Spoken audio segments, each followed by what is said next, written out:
Yeah. So here we are, a year later, making another one of these videos. And just like many of you Sixers fans out there, you are feeling a little sick inside, like I am. Just like right here in the gut area, and then just right up here in the brain. It just.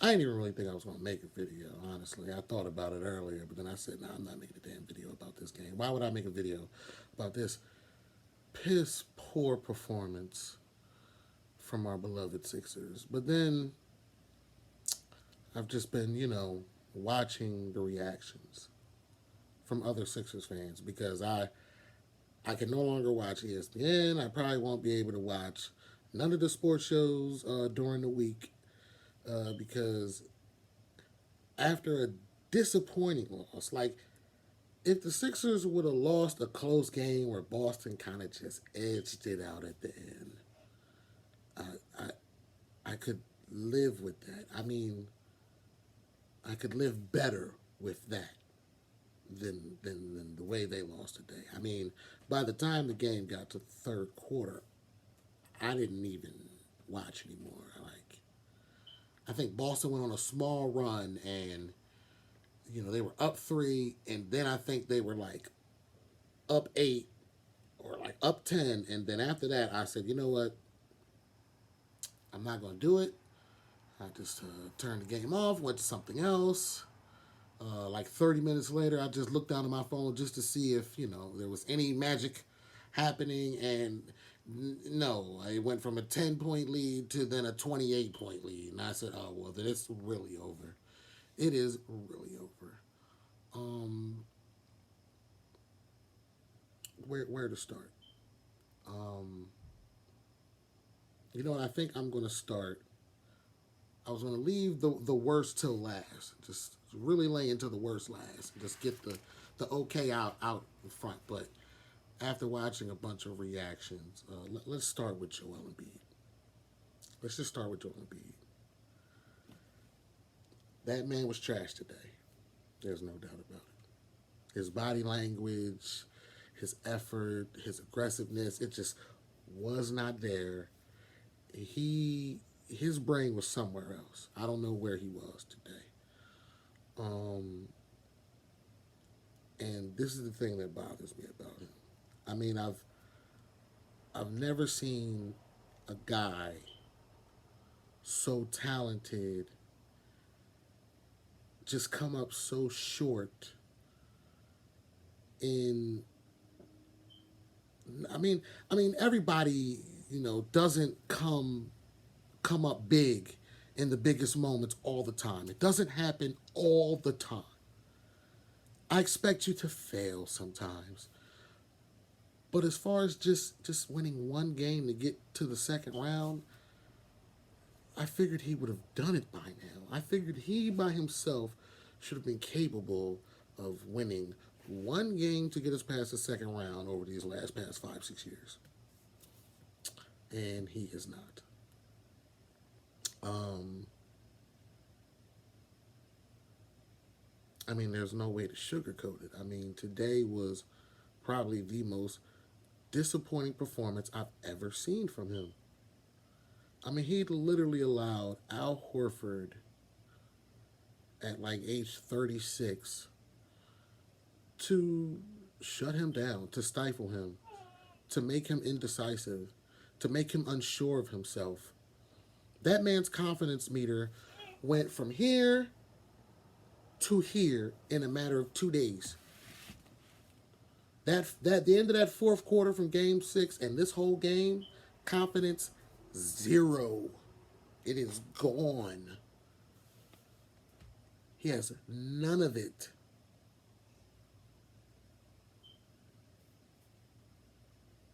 And that just shocks me.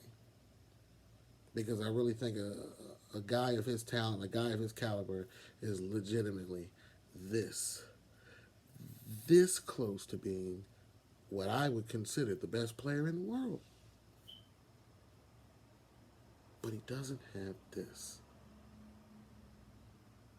Or at least that's what I thought, that he just didn't have this. But now I'm starting to see that maybe he don't really have this either. A buddy of mine, me and him were arguing a couple weeks ago because he said, for as great as Joel Embiid is he doesn't care about winning. I was like taken aback by that. I said, what? What do you mean? What do you mean he doesn't care about winning? I'm saying to myself, when has he ever showed you on the court that he doesn't care about winning? I said, I don't accept that. I said, this man cares. And then today happened.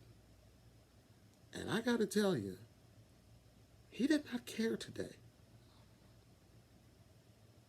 The man in Toronto walked off the court crying, which may look like a bad look because of all the memes and stuff. I'd rather have that man than the one that left the court today. Hugging Jason Tatum, he comes towards the Sixers tunnel, he's walking down, and, he sees everybody standing outside, and he just has this look on his face like, yeah, it was good series, nothing we could do. That's kind of the look he had, and I'm saying to myself, like, what? That's how you feel after the way you performed out there?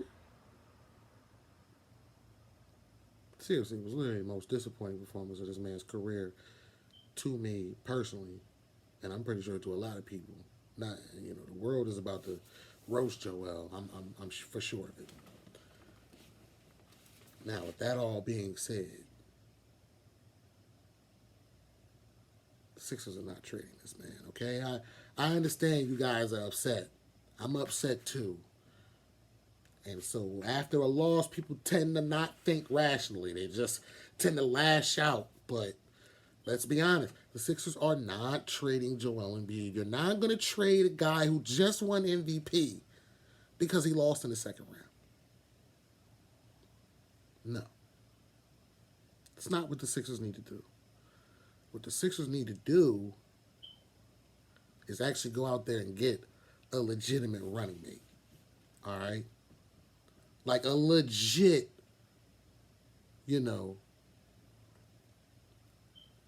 like a legit star who can complement and help Joel in the areas that he tends to fail in. That's why you need two. I mean, today's league, you may need three, but you really need two. Because what you need is one guy who can lift things up if the other guy can't bring it. Michael Jordan needed Scottie Pippen. Joel Embiid is not Michael Jordan. I actually think in this situation, Joel might end up actually being Scottie Pippen. So what the Sixers need to do is go find Michael Jordan. Now, with that being said, let me just pump everybody's brakes too. Damian Lillard, no, it's too late. Don't get it twisted. I wanted Damian Lillard. I wanted Damian Lillard 4 years ago. 4 years ago, I wanted Damian Lillard. The year before we got rid of the year before we lost to the Hawks, I wanted Ben Simmons traded for Damian Lillard. Because I never wanted Ben Simmons either. Y'all may believe me, y'all may not, but that's for another story. But that was 4 years ago. That's the Dame Lillard this kind of team needed. And maybe last year, we definitely beat not the Heat, I'm sorry, 2 years ago, we definitely beat the Hawks if Damian Lillard's there. For sure. And we probably go to the finals. But, once again, that's for another story. But the Damian Lillard train is too late now. So, don't worry about him. I don't know what the Sixers are going to do. But as far as offseason goes, we'll put that to the side. And since we're talking about Batman and Robin, let's talk about the other guy who didn't do shit today. James Harden. The James Harden, the Sixers should have never traded for. They should have never traded for James Harden. I know there are some of you out there who probably thought it was going to work out. I know Broads thought it was going to work out. I know running back Philly thought it was going to work. Nah. You know, they were up and down. 1 minute James is good, 1 minute James is not. No. James Harden should have never been in a Sixers uniform. Period. And the reason James Harden was in a Sixers uniform was because of Daryl Morey. Daryl Morey, who I have a big problem with. Because for all the problems the Sixers had in the past, for all the things he saw on the outside coming in,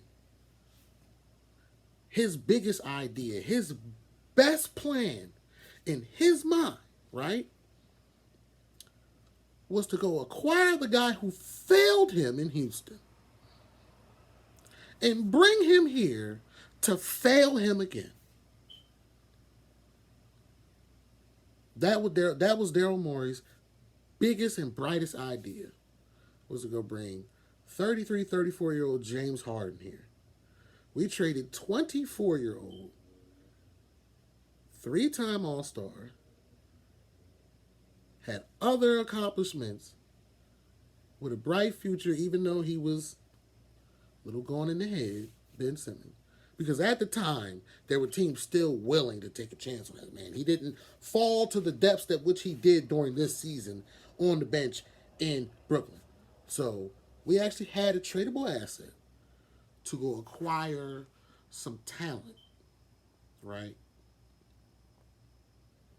that we could have brought in to put around the talent that was already here.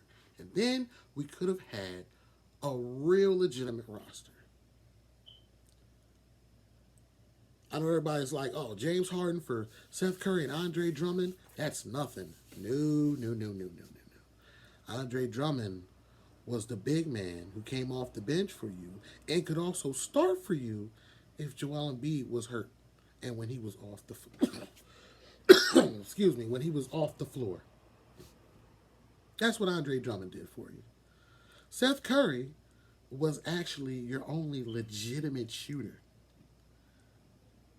And the funny thing about this Sixers team is Doc Rivers, who we'll get to later, and his offensive scheme where he wants these guys to shoot threes, but yet their team is inept and devoid of three-point shooters. The only legitimate three-point shooter on this team is George Niang, and he's inconsistent as hell. He does not show up in the playoffs. He didn't show up last year. He damn sure didn't show up this year. And there's a difference between guys who can make threes and three-point shooters. Guys who do this for a living. Sixers don't have anybody on this team that does it for a living. James Harden used to do it for a living, but he obviously ain't been shooting like old James Harden. Which, yes, James Harden. Garbage. How do you turn the ball over on your own? That man was just out there losing the ball. The ball was hitting the floor. I thought he was doing the Harlem Globetrotters. How? How do you play this bad? How did he play that? He's a guy who's supposed to be a scorer, wants to come out to the podium and say, oh, I could do this anytime. You know, I just had to switch up my role here. But if I wanted to come out, yeah, I could still do this. I could still drop 40. He did it twice. Now, to be fair to James Harden, I will be fair for this one little itty bit. I will be fair to James Harden. And the fact that this man did help you win 2 games. And the way playoffs are supposed to work, you're supposed to get a game from your stars. You're supposed to get a game from your role players. And then you're supposed to get one collective team win. James gave you his win in game 1. And he also helped you out in game 5.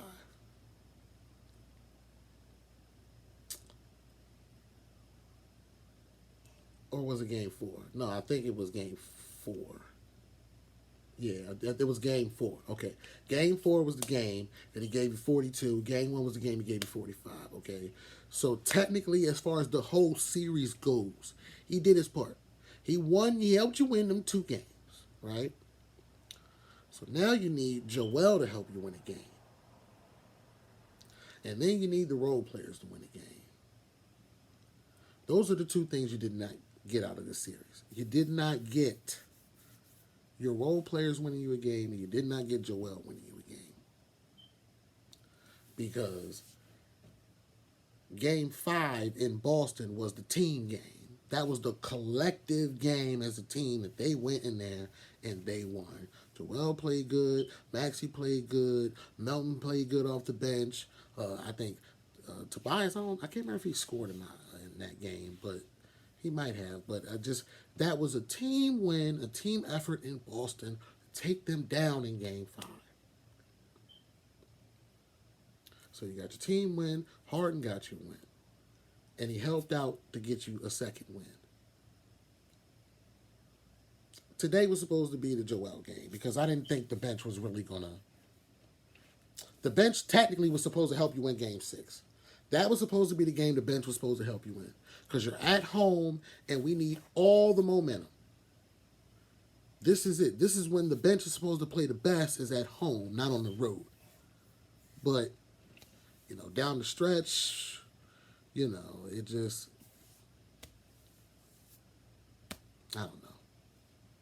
They just couldn't do anything.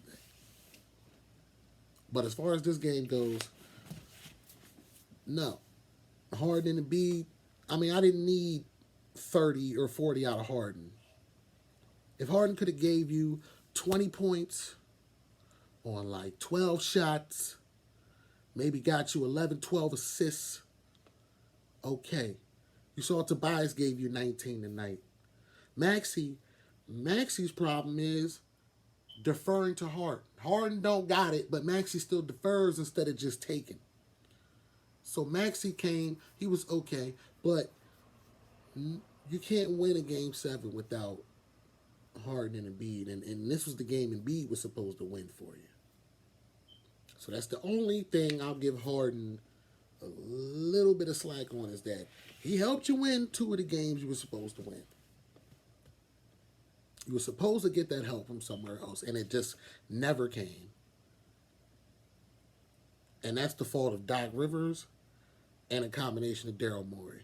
Daryl Morey for giving us this shit roster, because the things that Daryl Morey did just kind of hold the things that Doc can do, because he can only go to who's here. And who's here really ain't good enough. For one, the Sixers should have never traded Thibault. To me, that might be the second single greatest failure of Daryl Morey. Is he's the one who drafted Thibault, but he's also the one that traded away Matisse Thibault. Right? Matisse Thibault, your 2-time second team all defense, off your bench. I don't think you guys understand what that means. The other year, when Marcus Smart won Defensive Player of the Year, and it was him, and it was Herb Jones, and it was Rudy Gobert, go look at the totals for Marcus Smart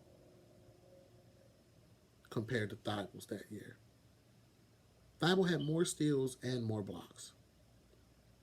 Thibault also only played like 22, 23 minutes a game that season, and Marcus Smart played like 31, 33. So Marcus Smart is already playing 10 more minutes a game than him. Thibault had more steals and more blocks. But of course, Marcus Smart was your Defensive Player of the Year, because he was just on a team that was like the second best defensive team in the league at the time. Or the number 1 team. They could have been number 1. I don't remember. I really don't care. So you have to go against Boston. Or at least you know that there's a possibility that you may have to go against Boston, who has two guards slash forwards in Tatum and Brown that are very athletic, very dynamic, and very capable of scoring the rock. So your decision, right? Right. Let's get this straight. Your decision to trade Thibault, right, was that the whole uproar about Matisse Thibault was that he couldn't shoot the three.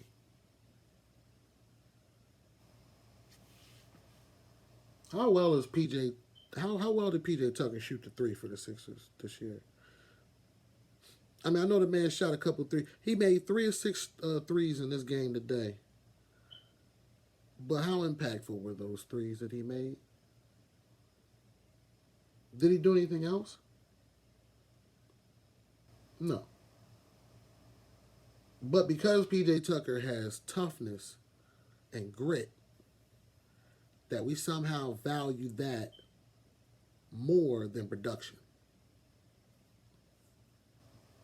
PJ Tucker literally did nothing different than Matisse Thybulle offensively.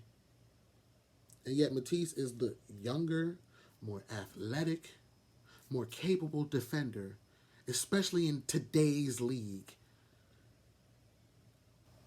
But the Sixers, aka Daryl Morey, thought, I'm going to go bring in 38-year-old PJ Tucker and I'm going to give him $10 million a year to start for us and to give us nothing. And listen, PJ Tucker, I'm not even trying to shit on PJ Tucker because without his toughness, without his grit, Sixers probably would have lost in 5 games in this series. And that's sad to say. That a man who kind of really doesn't do anything for your team on the stat sheet is the only reason you were even in the damn series to begin with. To a team that punks you every time.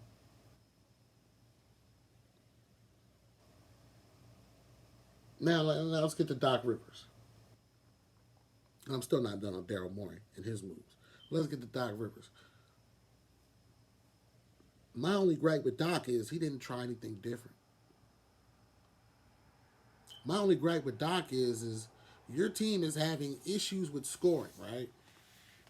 There's this guy on your bench named Shake Milton. Now, I know a lot of people out there like, Shake Milton. Shake Milton wasn't going to do nothing for you. Shake Milton wasn't going to help. Shake Milton's not supposed to come out here and score 20 and 30 points to save your team. No, he's not supposed to do that. But Shake Milton could come out and get 3, 4, maybe 5 buckets here to help your offense from going stagnant. Because Shake can create his own shot. Because Shake can get to the rim. Because Shake can shoot a mid-range, which this team hates to do. They love to shoot threes for some reason when they can't. But Shake can do those things. I would put Shake in there before I would put McDaniels or Niang in there to at least see if Shake can give me something offensively because I'm not getting anything offensively from anywhere else. Boston was more physical.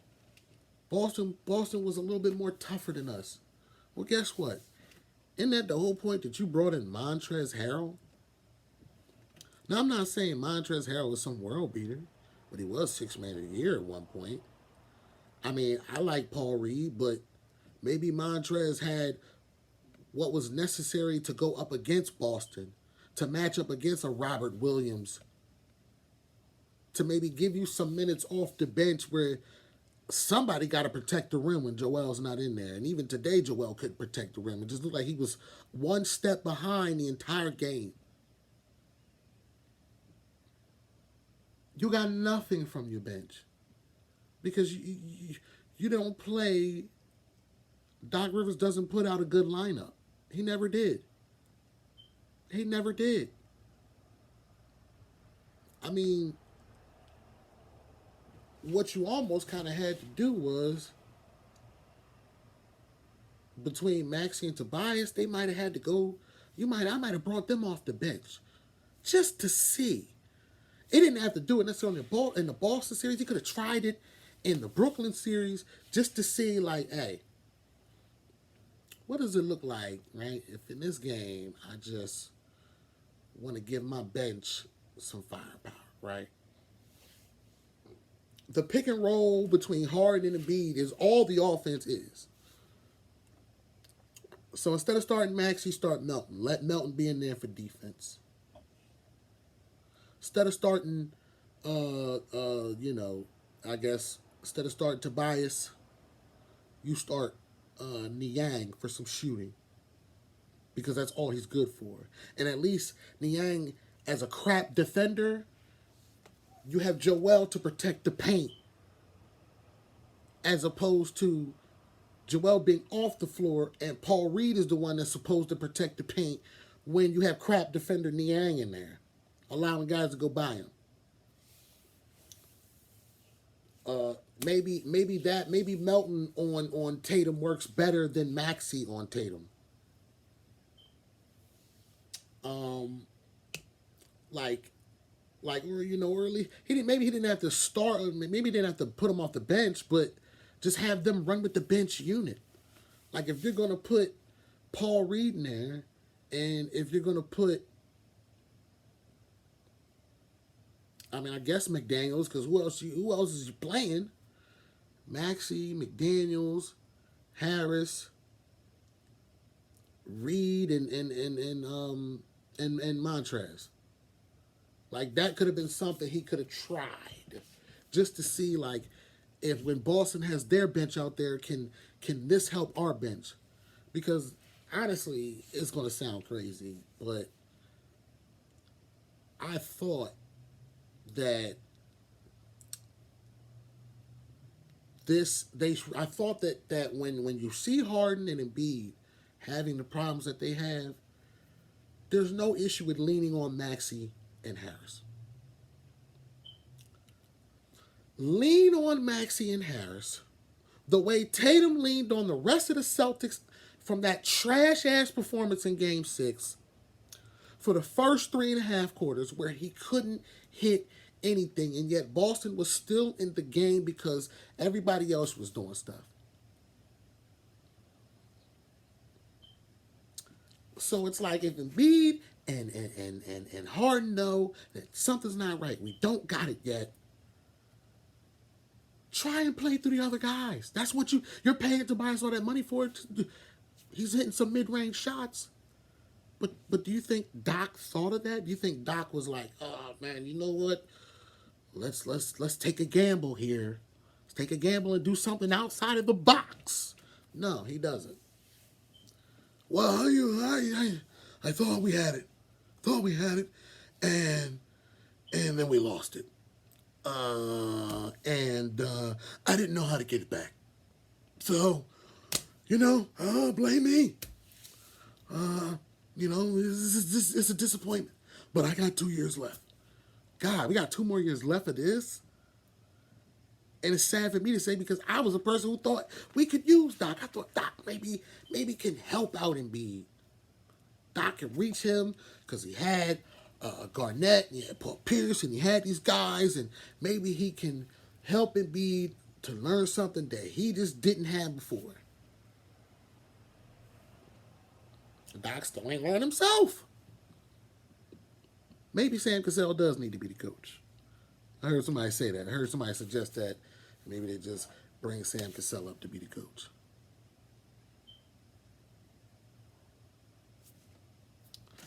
Let's talk about Tobias. I feel conflicted and torn with Tobias because I respect Tobias as a player. I know he got paid, and I know the money he gets paid is not worth his value. But I kind of almost have this like stunted growth feeling with Tobias. Like whether it was Brett Brown or whether it was Doc Rivers, I don't think anyone really instilled a drive in him, make it a point for him to be way more aggressive than he is, because I consider Tobias Harris a poor man's well, I don't use poor man anymore. I call him clones, but he is a clone of a Carmelo Anthony. Obviously, not a perfect clone. You know, his clone is a little bit downgraded. You know, he's probably like 40%, maybe 60%. I'll go 60%. I think Tobias Harris is 60% of a Carmelo Anthony. And he's a 6'8", 235, 40-pound small forward who can put the ball on the floor. He can post up. He can shoot the three. He can dunk on people sometimes. Sometimes, you know. He's got to pull up. He's got to post up. I mean, he can score in all three levels of the court. But his desire, he's almost like another Andre Iguodala, which I know Iggy. It's the same thing with Iguodala. Iggy always got a bad rap because of the money he was getting paid and for the type of player that he was. I think Iguodala, like if we could have that Iguodala from that like 2010, 2009, 2010, like Sixers team, where he was like 19 points and he was like also still a top-notch defender. If we could have that instead of Tobias, I would take that. But it's just like Tobias plays hard. Like I don't have to question his effort. It's just his consistency. Tobias is just inconsistent. Sometimes he plays big when you don't expect it, and then when you need him to, he just doesn't come through for you. Like today was the game where you didn't need him to play big for you. You needed the other guys to play big for you, but when they're not playing big, Tobias is playing somewhat big. 19 points, 7 to 13 shooting. Not bad.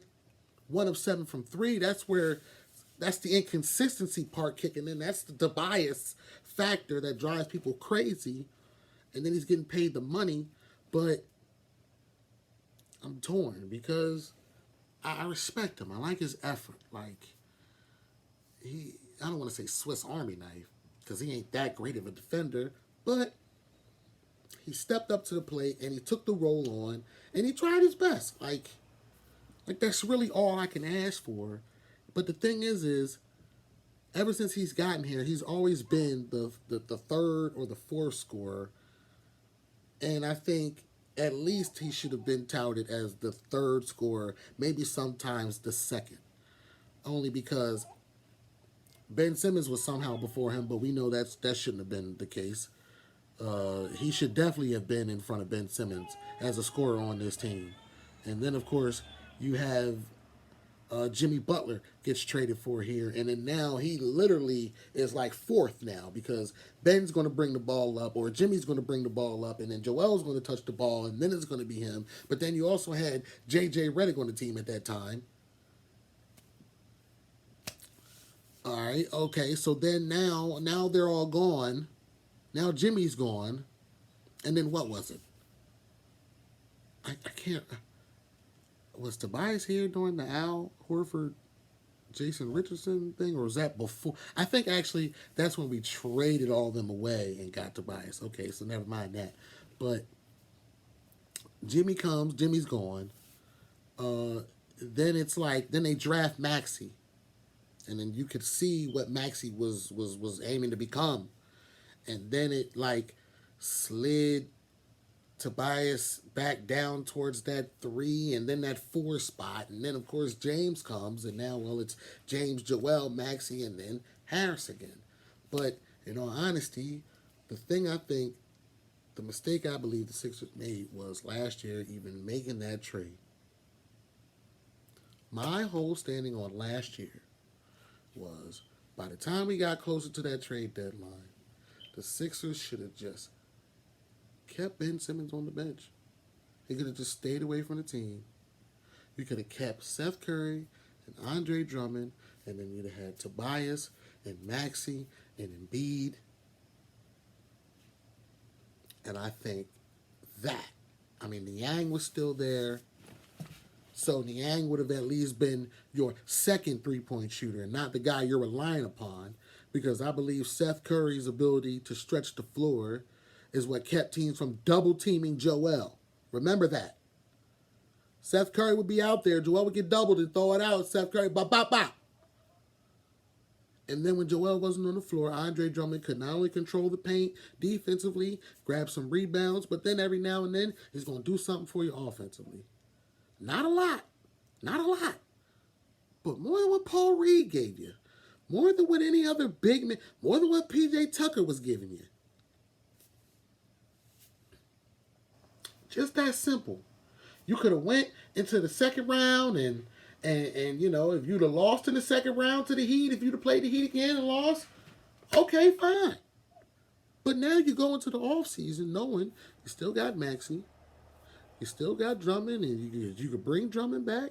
You still got Embiid, and then now you could trade Ben Simmons and go bring in some assets to go with that. If they would have traded Ben Simmons for multiple assets, like a couple guys from, like, honestly, the Tyrese Halliburton, I really wasn't feeling Tyrese Halliburton when everybody was talking about making a trade for him. But, hell, now, after seeing how everything played out, you could have got a Tyrese Halliburton and maybe brought back a Miles Turner. And then now you got your starting point guard and your starting power forward, because Miles Turner can stretch the floor in his ability to shoot, and we know he leads the league in block shots. The man be averaging like 2-3 blocks a game to play power forward right alongside Joel Embiid center, and then now you got two twin towers. And then you'll still have Tobias and Maxey, and then you'll have Tyrese at the point. You still could have had Drummond and Seth Curry off the bench. Now, maybe the team wouldn't have looked like that at the end, but I'm just spitballing here. I'm just talking about all the different things that they could have done. I mean, I heard that rumor that Golden State was going to give you Wiggins and maybe like Kuminga and the two other picks, or maybe you could have got Jordan Poole, a legit shooter. Maybe you could have got Jordan Poole and Jonathan Kuminga, or maybe they would have gave you Andrew Wiggins. If you got Jordan Poole and Andrew Wiggins and 2 first-round picks for Ben Simmons, why not? Why not? And even if they weren't giving you Wiggins, you could have definitely got Jordan Poole out of that deal. And we've seen the type of shooter Jordan Poole has become. The type of shooter this team desperately needs.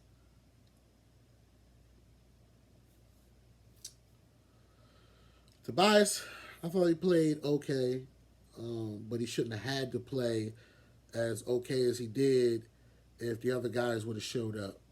Or at least with his effort that he gave, if the other guys would have showed up, maybe that would have been the thing to help us get over the hump. Maybe we would have been able to win today.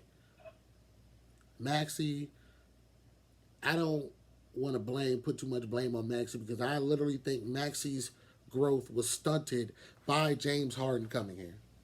Because Maxey was already having an up-and-coming season before the Sixers ever even made that trade.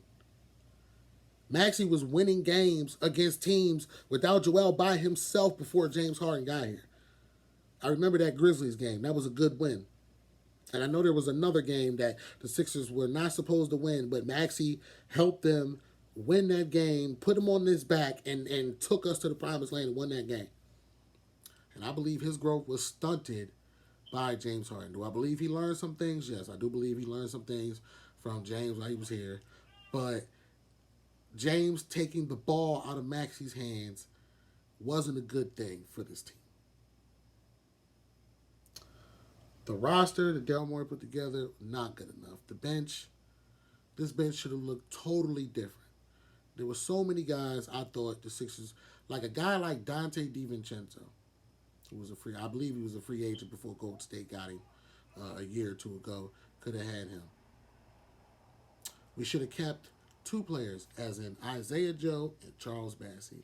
Because if you ask me, keeping Thibault, Isaiah Joe, and Charles Bassey might have changed the outlook in this playoffs. And I know that sounds bonanzas. I gotta sound like one of the most craziest fans out there for you guys to believe, but I'm serious when I say that.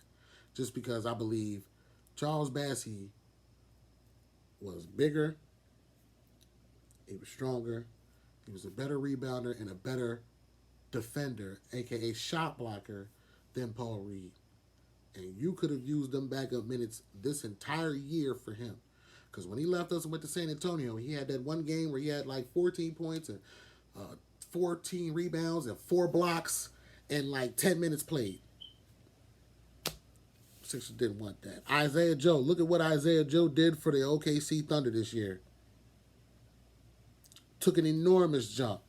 Now he about to get he about to get a small bag, and he going to become a real role player over there. And he would have been our best 3-point shooter on this team.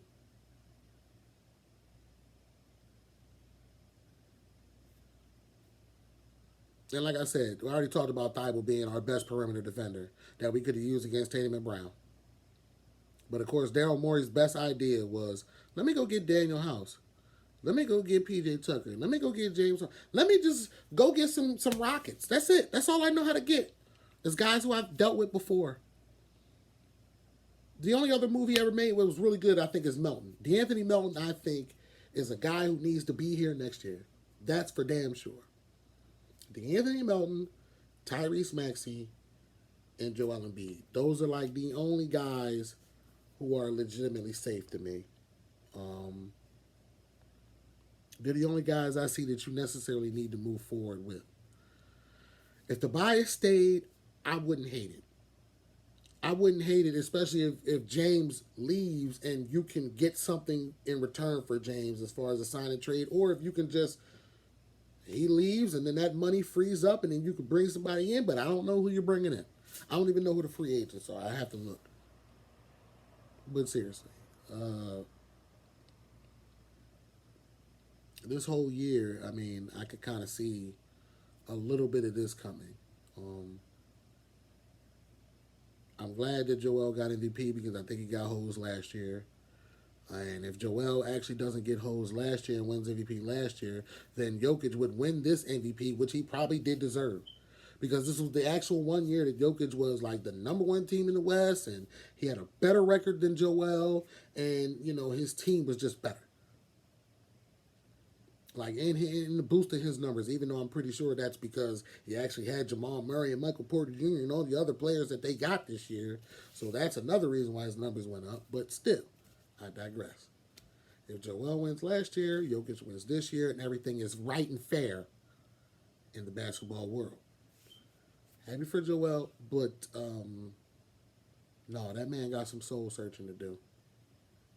He got some real soul searching to do. I honestly think he needs to apologize to his son for them tears he gave a couple games ago, because this was not the effort. This is not the example that you're supposed to show for your child as far as what it means to be the leader of a team. That was not it. I'm ashamed. I'm basically ashamed in his performance. That's how disappointing it was. I mean, this team got some soul searching to do. I really don't care for Josh Harris and them. I blame them for bringing this losing mentality in the first place, starting this whole process. Never liked the process. Not once did I ever like the process. You got nothing about the process but Joel Embiid, and he by himself is not enough. He who is not Batman, who was probably more Robin. And this team needs a Batman, but I don't know how they're going to get one. Pretty sure Doc Rivers needs to go. Definitely sure Daryl Morey needs to go. And I'm more than certain positive James Harden has to go. And this team needs to look totally different next year. Except for the three I named. But yeah. That's all I got. I ain't got nothing left.